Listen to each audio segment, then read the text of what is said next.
நண்பர்கள் அனைவருக்கும் வணக்கம். இன்னைக்கு இந்த காணொலியில ஒரு அருமையான கதையை தான் நான் உங்களுக்காக கொண்டு வந்திருக்கேன். அஞ்சலி அப்படின்ற ஒரு விதவை பெண் இருக்காங்க. ஹஸ்பண்ட் ரீசெண்டா ஒரு ஆக்சிடென்ட்ல இறந்து போயிருப்பாரு. ஹஸ்பண்ட் இறந்து போனதுல இருந்து மாமியார் இருக்காங்கல்ல, அவங்க பேரு சாவித்ரி அப்படின்றது, எப்படியாவது அஞ்சலியை இந்த வீட்டை விட்டு துரத்தி விடணும், பையனோட சொத்தெல்லாம் இவருக்கு போகவே கூடாதுன்ற மாதிரி தொடர்ச்சியா டார்ச்சர் பண்ணிக்கிட்டே இருக்காங்க.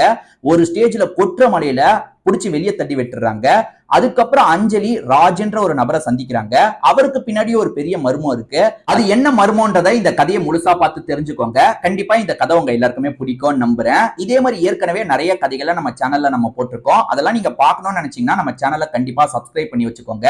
அதே மாதிரி இந்த கதையை முழுசா பார்க்கறதுக்கு முன்னாடி இந்த வீடியோக்கு ஒரு லைக் போடுங்க. நீங்க போடுற லைக் மூலியமா இந்த வீடியோ இன்னும் நிறைய பேர்கிட்ட சஜஷன்ல போய் காட்டும். நான் அதுக்காக தான் கேட்கிறேன். இப்ப நம்ம கதைக்குள்ள வந்துடலாம். கதையோட தொடக்கமே அஞ்சலின்ற ஒரு பெண்ணை மாமியார் இருக்காங்கல்ல வீட்டை விட்டு துரத்தி விடுறாங்க. மழை பயங்கரமா பெஞ்சிட்டு இருக்கு. அந்த நேரத்திலயும் மாமியார் என்ன பண்றாங்கன்னா மருமகளை துரத்தி விடுறாங்க. மருமகளோட பேரு அஞ்சலி, மாமியாரோட பேரு சாவித்ரி அப்படின்றது. அஞ்சலியும் இந்த நேரத்துல என்ன வெளியே அனுப்புனா நான் எங்கத்த போவேன், தயவு செஞ்சு என்ன உள்ள சேர்த்துக்கோங்க அப்படின்ற மாதிரிலாம் கெஞ்சுறாங்க. இதுக்கப்புறம் இந்த வீட்டுல நீ இருக்கக்கூடாது, கிளம்பு கிளம்புன்ற மாதிரிலாம் சொல்லிட்டு இருக்காங்க. அஞ்சலியை பொறுத்த வரைக்கும் கல்யாணம் ஆகி சந்தோஷமா இந்த வீட்டுக்கு வந்திருப்பாங்க. ஹஸ்பண்ட் ஒரு விபத்துல இறந்து போனதுல இருந்து மாமியார் டார்ச்சர் பண்ணிக்கிட்டே இருப்பாங்க. ஒன் நாள் தான் என்னோட பையன் போயிட்டான், இதுக்கப்புறம் உனக்கு இந்த வீட்டுல இடம் இல்லைன்னு துரத்துறதுக்கு ட்ரை பண்ணிக்கிட்டே இருப்பாங்க. காரணம் என்னன்னா பையனோட சொத்து நம்ம கிட்டே இருக்கணும், இவகிட்ட போக கூடாது, இப்பதான் வந்தா இவளுக்கு அந்த சொத்து கிடைக்கணுமான்ற மாதிரி சாவித்ரி எப்ப பாரு கொடுமைப்படுத்திக்கிட்டே இருப்பாங்க. இவளா போயிருவான்றதுக்காக கொடுமைப்படுத்திக்கிட்டே இருந்திருப்பாங்க. இவங்க போற மாதிரியே இல்லல்ல, அதனால தான் இப்ப புடிச்சு தள்ளி விடுறாங்க. இந்த நைட்டு நேரம் அஞ்சலிக்கு எங்க போக முடியும்ன்றது தெரியல. அத்த தயவு செஞ்சு என்ன வீட்டுக்குள்ள சேர்த்துக்கோங்க, நான் நாளைக்கு காலையில கிளம்பிடுறேன், என்னோட பேரண்ட்ஸ் வீட்டுக்கு கிளம்பிடுறேன், சேர்த்துக்கோங்கன்ற மாதிரி ரொம்ப கெஞ்சி கேட்கறாங்க. ஆனா சாவித்ரி அதை பத்திலாம் கவலையே படுற மாதிரி இல்ல. நீ கிளம்பு கிளம்புன்ற மாதிரி துரத்தி விட்டுக்கிட்டே இருக்காங்க. ஏன்னா சுத்தி இருக்கவங்க கூடிட்டா என்ன மருமகளை இப்படி குடும்பப்படுத்துறீங்க, வீட்டுக்குள்ள சேர்த்துக்கோங்கன்னு சொல்லுவாங்கல்ல. எல்லாருமே வரதுக்குள்ள நம்ம துரத்தி விடணும்ன்றதுக்காக வற்புறுத்தி துரத்தி விடுறாங்க. அஞ்சலிக்கு என்ன பண்றதுன்னு தெரியல. சரி கிளம்பலாம், பஸ் ஸ்டாப்ல போய் உட்காரலாம், பஸ் வந்ததுக்கு அப்புறம் ஊருக்கு கிளம்பிடலாம் அப்படின்ற மாதிரி யோசிக்கிறாங்க. இப்ப பஸ் ஸ்டாப்க்கு சோகமா நடந்து போயிட்டு இருக்காங்க. வீட்டுல கேட்டா என்ன சொல்றது, மாமியார் இப்படி துரத்தி விட்டுட்டாங்கன்னு சொன்னா அவங்க எப்படி ரியாக்ட் பண்ணுவாங்க, நம்மள நினைச்சு ரொம்ப வேதனைப்படுவாங்க. ஏற்கனவே ஹஸ்பண்ட் இறந்து போனதை நினைச்சே இன்னும் பேரண்ட்ஸ் கவலைப்பட்டு இருக்காங்க. அவ்வளவுதான், என்ன சொல்ல போறோமோ தெரியலன்ற மாதிரி சோகமா வந்துட்டு இருக்காங்க. அப்பன்னு பார்த்து 2-3 பேர் இருக்காங்கல்ல, இவங்களை ஃபாலோ பண்ண ஆரம்பிக்கிறாங்க. ஃபாலோ பண்றது இவங்களுக்குமே தெரியுது. ஐயோ ஃபாலோ பண்றாங்களே, நம்ம என்ன பண்றது அப்படின்ற மாதிரி கொஞ்சம் பயத்துல வேகமாலாம் நடக்க ஆரம்பிக்கிறாங்க.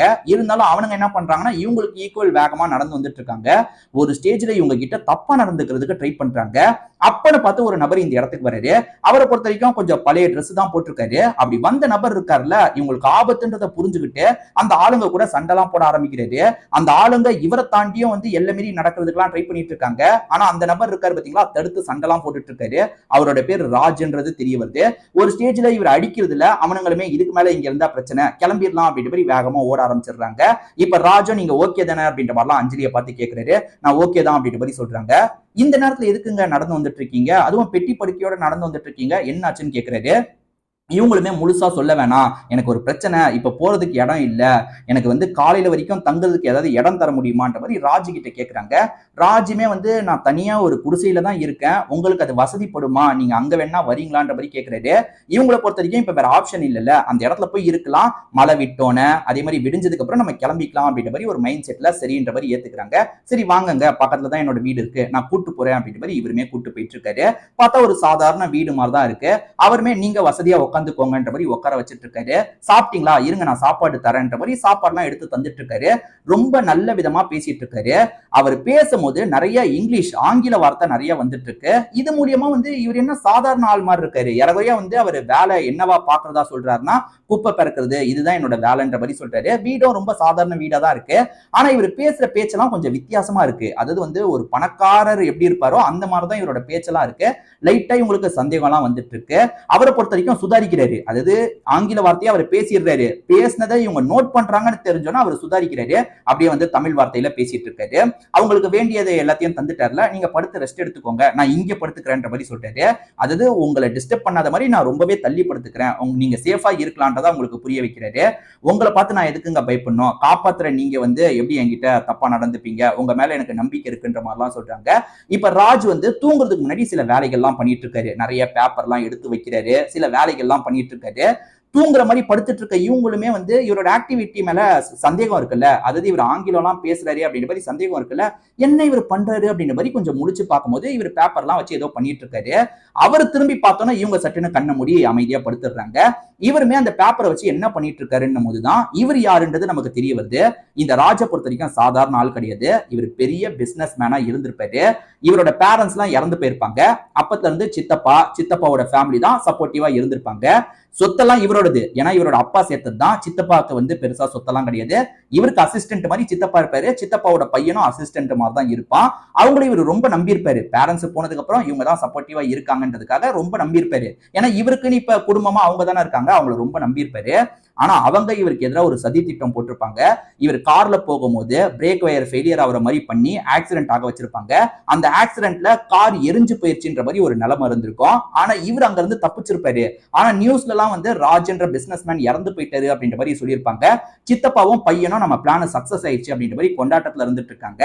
இவர் இப்ப வந்து சாதாரண ஒரு வாழ்க்கையை வாழ்ந்துட்டு இருக்காரு. அங்க இருந்து தப்பிச்சவரு இப்போதைக்கு பேருக்கு இந்த வீட்டுல வந்து ஒரு வாழ்க்கையை வாழ்ந்துட்டு இருக்காரு. ஆனா இவர் என்ன பண்ணிட்டு இருக்காருன்னா, இதுக்கு வந்து எதிராக வேலை பார்த்தது யாரு, நம்மளோட ஆக்சிடென்ட்டுக்கு வேலை பார்த்தது யாருன்னு தேடிட்டு இருந்திருப்பாரு. முதல்ல சித்தப்பா மேலேயும் பையன் மேலேயும் இவருக்கு சந்தேகம்லாம் வந்திருக்காது.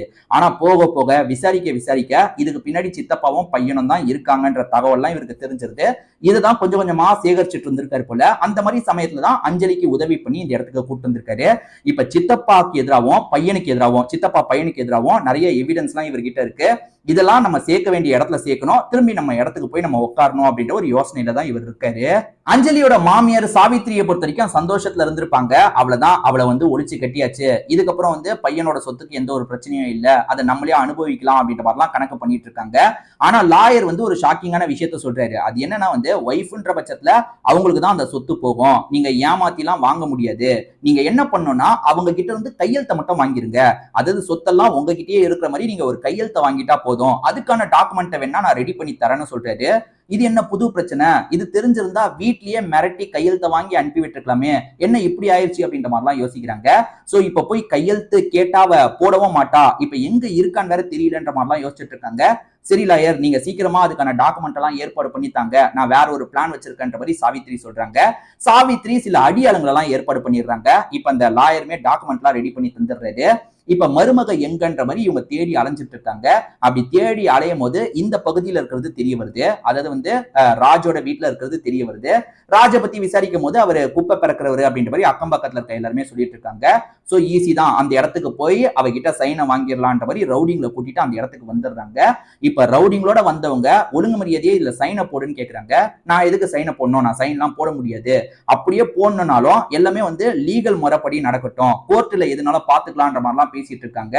என்ன இவ ஓவரா பேசுறான்ற மாதிரி சாவித்திரிக்கு பயம்லாம் வர ஆரம்பிக்குது. என்ன பார்த்துட்டு இருக்கீங்க, அவகிட்ட இருந்து எப்படியாவது மிரட்டியாவது கையெழுத்த வாங்குங்கன்ற மாதிரி ரவுடிங்க கிட்ட சொல்றாங்க. அந்த ரவுடிங்க இருக்காங்கல்ல பக்கத்துல வந்து அட்டாக் பண்ற மாதிரிலாம் வந்துட்டு இருக்காங்க. அப்ப அங்க இருக்க ராஜும் தடுத்து சண்டை போட்டுட்டு இருக்காரு. அப்படி சண்டை போட்டுட்டு இருக்கும் போது ராஜியே வந்து காயப்படுத்திடுறாங்க. காயப்படுத்தின மாதிரி அவரை கீழே விழ வச்சிடுறாங்க. ராஜை பொறுத்த வரைக்கும் ஒரு வாட்ச் போட்டிருக்காரு. அது வந்து ஸ்மார்ட் வாட்சா இருக்கும். அந்த வாட்ச் மூலியமா ஆளுங்களுக்கு தகவலை கொடுக்கலான்ற மாதிரி சில ஆளுங்களுக்கு தகவலை கொடுக்குறாரு. அதாவது இவரை பொறுத்த வரைக்கும் சித்தப்பாவையும் பையனையும் எக்ஸ்போஸ் பண்ணணும்னு நினைச்சாரு பாத்தீங்களா, இவரோட ஆளுங்களை சேர்த்திருப்பாரு. அவங்க மூலியமா சில தகவல் எல்லாம் சேகரிச்சிருப்பாரு. இப்ப உதவி தேவைப்படுறதுனால அந்த ஆளுங்களை அந்த இடத்துக்கு வர வைக்கிறாரு. அவங்களுமே வேகமா இந்த இடத்துக்கு வந்துடுறாங்க. இங்க என்ன நடந்துட்டு இருக்கு அப்படின்றது தெரிஞ்சிருது இல்ல. இப்ப அந்த பொண்ணு அஞ்சலிக்கு ஹெல்ப் பண்ணுன்ற மாதிரி சண்டை போட்டு அந்த ரவுடிங்க எல்லாரையும் ஓட விட்டுறாங்க. சோ இவருமே வந்து சாவித்ரி என்னெல்லாம் பண்ணாங்க அப்படின்றத எக்ஸ்போஸ் பண்ணும் அப்படின்ற மாதிரி அதுக்கான வேலையெல்லாம் பண்றாரு. சாவித்ரியும் நம்ம மாட்டிக்கிட்டுமே அப்படின்ற மாதிரிலாம் பயந்துட்டு இருக்காங்க. இதை தாண்டி ராஜ் யாருன்றது இப்பதான் வந்து அஞ்சலிக்கு வெளிப்படுது. அஞ்சலியை பொறுத்த வரைக்கும் சந்தேகம் வந்துருச்சு. இவர் என்ன இப்படி ஆங்கிலம் பேசுறாரு, இவர் சாதாரண ஆளா இருக்க வாய்ப்பு இல்லைன்னு நினைச்சாங்க பாத்தீங்களா. வந்த ஆளுங்க மூலியமா இவர் ஒரு பெரிய பிசினஸ் மேன் அப்படின்றது உங்களுக்கு தெரிஞ்சிருது. ஒரு பிசினஸ் மேன் இந்த மாதிரி ஆக்சிடென்ட்ல இறந்து போயிட்டாருன்ற மாதிரி நியூஸை பார்த்திருப்பாங்க. அதுல இவரோட ஃபேஸை கூட தெளிவா காமிச்சிருக்க மாட்டாங்க. அதெல்லாம் இவங்களுக்கு ஞாபகம் இல்ல. ஆனா இவர் ஆங்கிலத்தை பேசினார்ல, சோ இவர் வந்து ஏதோ பெரிய ஆளு போலன்ற மாதிரி யோசிச்சிருப்பாங்க. அது உண்மையாயிருது. இவருமே இவரை பத்தி எல்லாம் சொல்லிட்டு இருக்காரு. இந்த மாதிரி வந்து சித்தப்பா பையன் தான் என்னோட ஃபேமிலின்னு நினைச்சேன். அவங்கள வந்து ரொம்ப நம்பினேன். பார்த்தா அவங்க தான் என்ன சாவடிக்கிறதுக்கு திட்டம் போட்டிருக்காங்க. அதுல இருந்து எப்படியோ தப்பிச்சு அவங்கள எக்ஸ்போஸ் பண்றதுக்காக தான் கடைசி 2, 3 மாசமா நான் இந்த மாதிரி ஒரு நிலைமையில இருந்தேன்றதெல்லாம் புரிய வச்சிட்டு இருக்காரு. இப்ப மாமியார் கிட்ட இருந்து இவங்களுமே தப்பிச்சிடுறாங்க. இவர் தான் உதவிலாம் பண்ணார்ல, அதுக்காக நன்றிலாம் சொல்லிட்டு இருக்காங்க. இவரை பொறுத்த வரைக்கும் வந்து உங்களை பார்த்தோன்னே எனக்கு பிடிச்சிருச்சு. நான் உங்களை கல்யாணம் பண்ணிக்கணும்னு ஆசைப்படுறேன். நீங்க என்ன சொல்றீங்க அப்படின்ற மாதிரி கேட்கிறாரு. இவங்களை பொறுத்த வரைக்கும் முன்னாள் ஹஸ்பண்ட் நினைவை விட்டு இன்னும் வெளியே வராம தான் இருக்காங்க. ஹஸ்பண்ட் ரீசெண்டா தான் தவறி இருப்பாரு. அதை நினைச்சு ரொம்ப வேதனையில இருக்காங்க. என்னால எடுத்தோம் கவுத்தோன்னு முடிவு எடுக்க முடியாது. நான் யோசிக்கிறதுக்கு டைம் வேணும் அப்படின்ற மாதிரி சொல்றாங்க. தாராளமா நீங்க எடுத்துக்கோங்க அப்படின்ற மாதிரி இவருமே சொல்றாரு. அதுக்கப்புறம் 2 பேருமே அப்பப்ப மீட் பண்ணி பழகலாம் ஆரம்பிக்கிறாங்க. 2 பேருக்குமே ஒருத்தர் பிடிக்க ஆரம்பிக்குது. சரி நம்ம கல்யாணம் பண்ணிக்கிட்டா என்னன்ற மாதிரி இவருமே வந்து இவருக்கு வேண்டியவங்க கிட்ட சொல்றாரு. சித்தப்பா பையன் துரோகம் பண்ணிட்டு இப்ப ஜெயிலுக்கு போயிட்டாங்க. அதை தாண்டி சில சொந்தங்கள் இருப்பாங்கல்ல, அவங்க கிட்ட சொல்றாரு. அதே மாதிரி இவங்க இருக்காங்கல்ல, அஞ்சலி இருக்காங்கல்ல, பேரண்ட்ஸ் கிட்ட எல்லாம் சொல்றாங்க. எல்லாரும் பேசி இவங்க 2 பேருக்கு கல்யாணம் பண்ணி வைக்கிறாங்க. கல்யாணம் பண்ணி இவங்க 2 பேருமே சந்தோஷமா ஒரு வாழ்க்கையை வாழ ஆரம்பிக்கிறாங்க. இதோடயே இந்த கதை முடியுது. கண்டிப்பா இந்த கதை உங்க எல்லாருக்குமே பிடிச்சிருக்கும்னு நம்புறேன். இதே மாதிரி நிறைய கதைகளை ஏற்கனவே நம்ம சேனல்ல நம்ம எக்ஸ்பிளைன் பண்ணி போட்டிருக்கோம். அதெல்லாம் பார்க்கணும்னு நினைச்சீங்கன்னா நம்ம சேனலை சப்ஸ்கிரைப் பண்ணி வச்சுக்கோங்க. அதே மாதிரி இந்த வீடியோ பிடிச்சிருந்ததுன்னா கண்டிப்பா ஒரு லைக் போடுங்க. அப்பதான் உங்களை மாதிரி பார்க்குற நிறைய பேர்கிட்ட இந்த வீடியோ கொண்டு போய் சஜஷன்ல காட்டும். திரும்பி வேற ஒரு வீடியோல நான் உங்களை வந்து பார்க்குறேன். அது வரைக்கும் உங்ககிட்ட இருந்து விடைபெறேன். நன்றி, வணக்கம்.